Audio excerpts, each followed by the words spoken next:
It is said that the silent cry of a man is louder than any scream, because the more silent he is, the more dangerous he becomes, the more his monsters become louder in his head. Gilsu, a boy who has been bullied all his life, finds a mentor named Jang, the strongest person in his new school.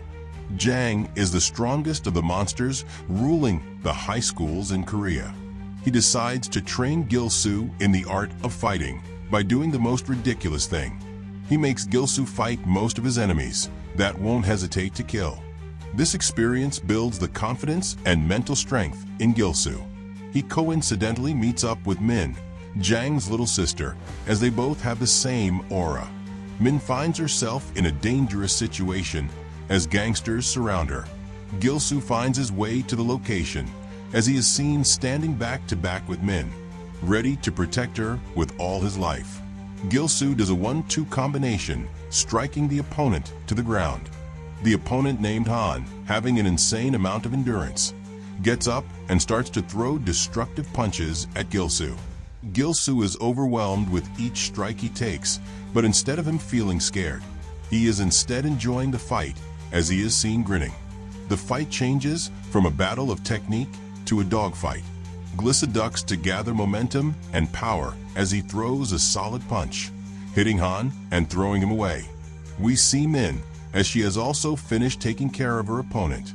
The opponent starts to confess that they were paid by a notorious gang named Baeksan Group, a group that does all sort of crimes, going from selling of human organs, murdering innocent people, stealing wealth, and even having an underground fighting arena.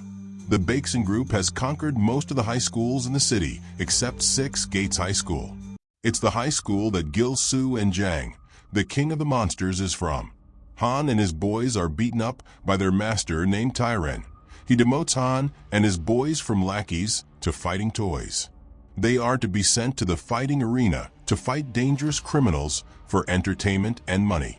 We see a ran-away fam named the Heavenly Wind recruiting people to join their group. They don't find any useful fighters, as their leader, named Gong, gets frustrated and punches one of the guys hard in the face. The others run away, leaving their friend behind. The door opens as the atmosphere goes dim. Young, a 6 Gates High School dropout, who was defeated by Gilsu, goes to the Heavenly Wind. It seems that Young was previously part of the group and later ditched them, joining Inhee, one of the enemies of Jang in 6 Gates. Young has also been ditched by Inhee and now wants to return. They ask him to destroy a rival organization aiming for the Heavenly Wind group on his own, as Young accepts. We see the rival group as Young starts to walk toward them. He is seen carrying a metal bar in his hands as he tells the rival group that they only have 2 choices. The first one is to leave town after swearing not to come back again, and the second one is to stay there and be beaten by like a dog. These words are enough provocation to make one man want to kill you, but telling this to a gang group made up of men who want your head, if I must say, this situation is most dangerous for Young. Young is also attacked by a metal rod as he blocks it. He is wide open from the side, making him vulnerable. Another attacker swings his rod as Young uses his shin, covered by a metal plate, to block the attack.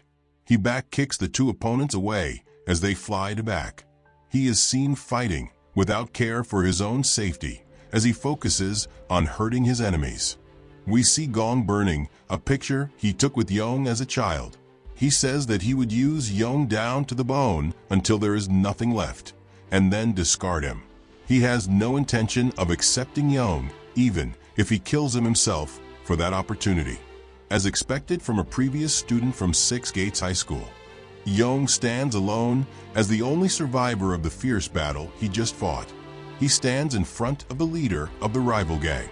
We see the bloodlust in Young's eyes as he raises his leg, ready to destroy the face of the enemy. Gilsu goes to Young's childhood home. He gets to know that Young is an orphan, but he left home after he was always bullied at school, which led him to change his character from a bright kid to that of a dark, emotionless man. He comes back to the Heavenly Wind as Gong asks him a scary question. Can you kill a person? He says it with a grinning face as Young is surprised at what Gong is planning to ask him to do. They ask him to burn down a motorcycle belonging to a nobody. Only then will he be accepted. Young is seen sitting with Heesun, his female childhood friend. He spends some time with her as Heesun asks Young to come back to the orphanage. Young says that he has gotten himself too far into the dark to come out now, as if he was saying goodbye forever. He leaves as we see him reminisce about the first time he met with Gong. Young is seen at the bike's location. He musters up courage and pours petrol on bike. He starts to have second thoughts as he starts to feel the fear of being caught and sent to prison. Just when he was about to pour the fuel on the bike, someone splashes water on him, making him surprised. It turns out to be Gilsu as we get a flashback. Heesun went to Gilsu to tell him that Young was very dark and colder than usual at their last encounter, so she pleaded with Gilsu to help her check up on Young. Gilsu goes to the Heavenly Wind group and beat them up, requesting for answers. And that was how he got to Young's place. Gong comes out as it seems that he was recording Young all this while to pin the crime on him. They throw the lighter as Jin, the second strongest among Gilsu's friends, kicks it away. Jaeyoon, another friend, also comes as he complains about skipping his date for this moment, which has made him very, very mad. He attacks Gong as a member of the Heavenly Wind blocks the attack with metal plates on his arms. The Heavenly Wind groups are people who have survived up till not by their own strength, but by the use of various weapons. The attacker raises his arm and uses it to strike Jaeyoon in the shoulder. Jin, on the other hand, is seen evading attacks from another attacker when he suddenly gets cut in the cheek. His opponent is seen using a blade attached to his fists, making it difficult to evade the attacks fully. Another attacker also is seen holding two metal bars. He attacks as Gilsu finds it difficult to evade them. Young also sees this as an opportunity to take out the leader as he attacks Gong's ribs. The impact feels unusual as Gong rips his shirt. He is seen wearing a metal vest as he puts on brass knuckles, ready to fight to the death.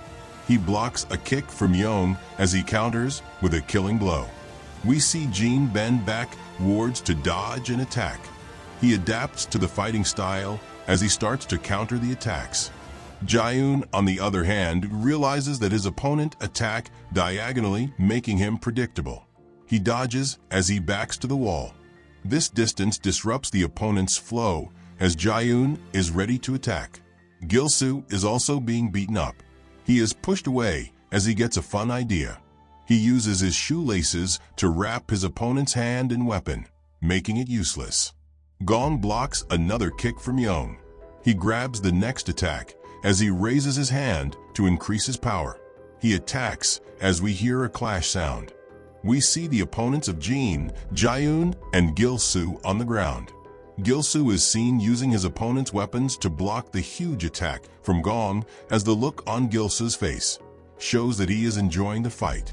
Viewers, honestly speaking, I think Gilsu is becoming addicted to the thrill of fighting and putting his life on the line.